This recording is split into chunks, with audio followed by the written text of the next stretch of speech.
2024 के चुनाव को लेकर पुलिस पूरी तरह से अलर्ट है और पुलिस द्वारा लगातार अलग अलग बॉर्डर पर सुरक्षा व्यवस्था के साथ चौकसी बढ़ा दी गई है। हमारे साथ डीसीपी राज पुरोहित जी हैं बातचीत करने के लिए किस प्रकार की व्यवस्था रहने वाली है और अलग अलग बॉर्डर वो भी लगातार नाकेबंदी करके चेकिंग अभियान किया गया है। सर, जिस प्रकार से कई बॉर्डर हमारे यहाँ लगते हैं और बॉर्डरों पर किस प्रकार से व्यवस्था बढ़ाई गई है खासतौर पर चुनावी मोड के दौरान? जो चुनाव है उसमें हमारा पर्पज़ ये होता है कि जो आम आदमी है वो बिना भय के, बिना लालच के अपना मतदान का प्रयोग कर सके। उसके लिए हमारा प्रयास ये रहता है कि हमारी जो पुलिस फोर्स है वो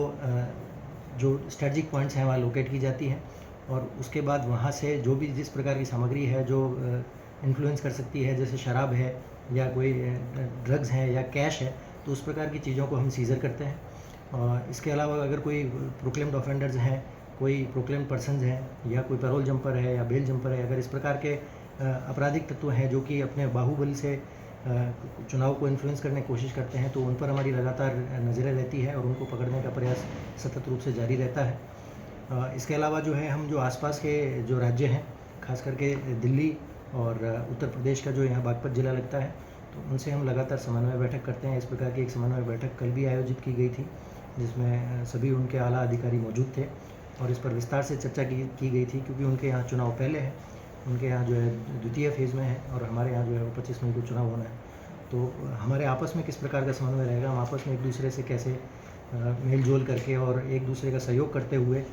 एक कॉमन गोल के लिए जो है फ्री एंड फेयर इलेक्शन कराना, उसके लिए हम काम कर सके। तो हमने वो बैठक भी करी थी। जो पुलिस है और प्रशासन है वो लगातार लोगों को इस प्रकार का माहौल देने के लिए कि वो उसमें अपने मतदान का प्रयोग बिल्कुल निष्पक्ष होकर के कर सकें, हम लगातार प्रयासरत रहते हैं। सभी थाना प्रभारियों की भी एक मीटिंग ली गई है और निर्देश भी दिए गए हैं, क्योंकि ये चुनावी मोड है, चुनावी मोड में बहुत सारी जिम्मेदारी पुलिस की बढ़ जाती है। तो ऐसे में क्या निर्देश दिए गए हैं? खासतौर पर जो हथियार हैं उनको जमा कराने का भी एक टारगेट रहता है कि जल्द से जल्द हो पाए, तो बड़ा चैलेंज है, तो उसको कैसे देखते हैं? जी, ये है कि चुनाव जो है वो निश्चित रूप से लोकतंत्र का सबसे बड़ा पर्व है और इसको हमें सभी लोगों को इसमें अपनी भागीदारी निभानी चाहिए। और हमने आज जो अपने थाना प्रबंधक और एसीपीज़ के साथ जो मीटिंग ली थी, उसमें भी उनको यही बताया गया कि आप लोग जो है अपने इलाकों में जाकर के सुनिश्चित करें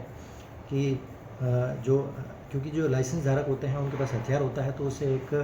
भय का माहौल पैदा होता है, वो उसका दुरुपयोग हो सकता है। तो उसी को रोकने के लिए जो है ये डायरेक्शंस की जाती हैं कि आप अपना जो हथियार है वो आप कहीं भी जमा कराएं, चाहे पुलिस थाने में जमा कराएं या फिर अपने जो गन हाउस है वहाँ जमा कराएं या कहीं जहाँ भी जमा करा सकते हैं, जो उचित जगह है वहाँ पर उसको जमा करा दें।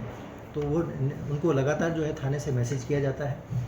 कि आप अपना हथियार जमा करा दें और अगर वो नहीं कराएं तो उनका जो लाइसेंस है वो लीगली जो है वो कॉन्फिस्केट और रद्द किया जा सकता है।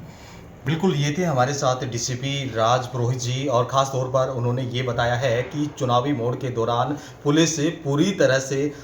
एक्टिव है और किसी भी प्रकार का कोई अवैध हथियार या कोई आपराधिक गतिविधि नज़र आती है तो पुलिस अपनी जांच के दौरान